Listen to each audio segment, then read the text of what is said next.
भर्तियों का दौर चल रहा है, इसमें आरएसएस भी है, उसने पटवारी के लिए संशोधित विज्ञप्ति है वो जारी की है। उसमें काफ़ी पद हैं वो बढ़ के आए हैं। अब कई ये सोच रहे थे कि पहले मैंने फॉर्म नहीं भरा, तो उनको दोबारा मौका मिल गया है। अभी वो 4 दिन है वो फॉर्म भर सकेंगे।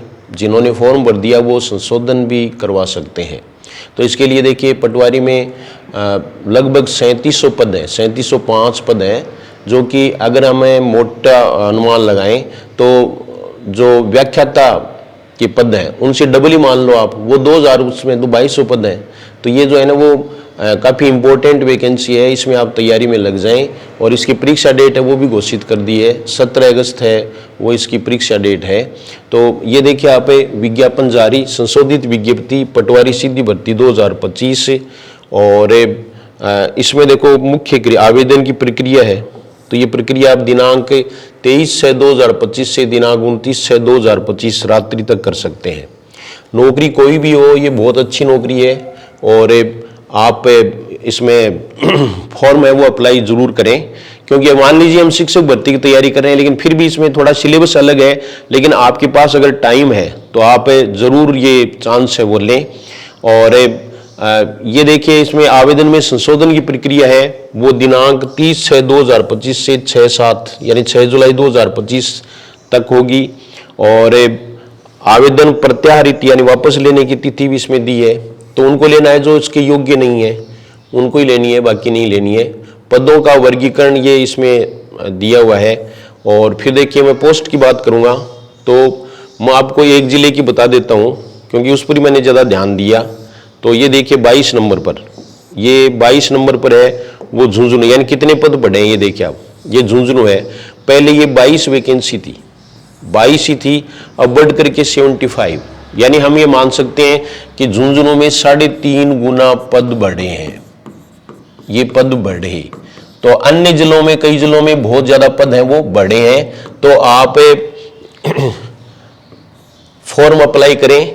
कई बार क्या है कि हम तैयारी तो दूसरी परीक्षा की करते हैं, लेकिन सिलेबस लगभग एक जैसे होता है। राजस्थान आपको पढ़ना है, बस इसमें गणित है ना वो थोड़ी सी आपको थोड़ा ध्यान रखना पड़ेगा। और बाकी है वो इंग्लिश और हिंदी का पेपर इसमें है ही, वो सिलेबस में है। तो आप है वो तैयारी में लगे रहे हैं, जो पहले से तैयारी में लगे हुए हैं वो लगे हुए हैं ही। इसके अलावा भी जैसे पहले फॉर्म भरने से चूक गए तो वो अब फॉर्म भर सकते हैं। वैकेंसी बहुत अच्छी हैं और ये यानी रोजगार तो है ही, बहुत अच्छा इसमें स्कोप है आगे भी प्रमोशन के लिए। और है कुछ है वो ये सोचते हैं कि आगे की बात ही नहीं जानते, पटवारी है वो आगे प्रोमोट होकर के और नायब तहसीलदार, तहसीलदार, यहाँ एसडीएम तक है वो बन सकते हैं। तो आप जो है वो इसकी तैयारी करें और ये परीक्षा है वो तैयारी करके दें, और समय पर ही परीक्षा होने की संभावना है। तो आपके पास अभी टाइम भी है। तो ये है। और व्याख्याता वाले हैं उनके क्या हालचाल है, थोड़े प्रेशर में होंगे, तो अभी उसके लिए शाम को आप इंतज़ार करें, आपसे रूबरू होऊंगा मैं और आपकी कुछ समस्याओं का निराकरण करेंगे। यानी परीक्षा में किन चीज़ों का हम ध्यान रखें वो बातें मिलेंगे। आरएस मेंस का पेपर है उसका वीडियो भी अभी डाल दिया जाएगा, तो वो आप देख लें, उसमें से हो सकता है कि एक आध प्रश्न आ जाए।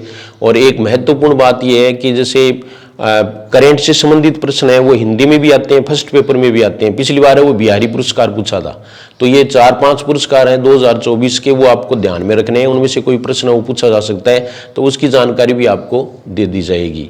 तो ये पटवारी भर्ती के बारे में आपको जानकारी देनी थी, क्योंकि चाहे भर्ती कोई भी हो, जानकारी देना है वो मेरा फर्ज है। और जीएस हिंदी क्लासेज है उसमें अपडेट और कंटेंट दोनों हैं, तो आप इसको सब्सक्राइब कर लें, करवाएं, आप फायदे में रहेंगे और हिंदी की तैयारी के लिए उपयुक्त है। यानी फालतू की बातें इसमें नहीं है, बल्कि जितना परीक्षा में आता है उतनी ही बातें की जाती हैं। तो आप फॉर्म अप्लाई कर दें। फॉर्म वैसे भी परीक्षा देनी चाहिए, परीक्षा देने से अनुभव भी होता है, बहुत सारी चीज़ों का हमें ज्ञान भी होता है। तो ये परीक्षा है वो इम्पोर्टेंट भी है। और फिर नौकरी की परीक्षा है, सीधी भर्ती है, इसमें कोई इंटरव्यू वगैरह कुछ नहीं है। तो हम अपने बलबूते पर ऐसा कर सकते हैं। धन्यवाद।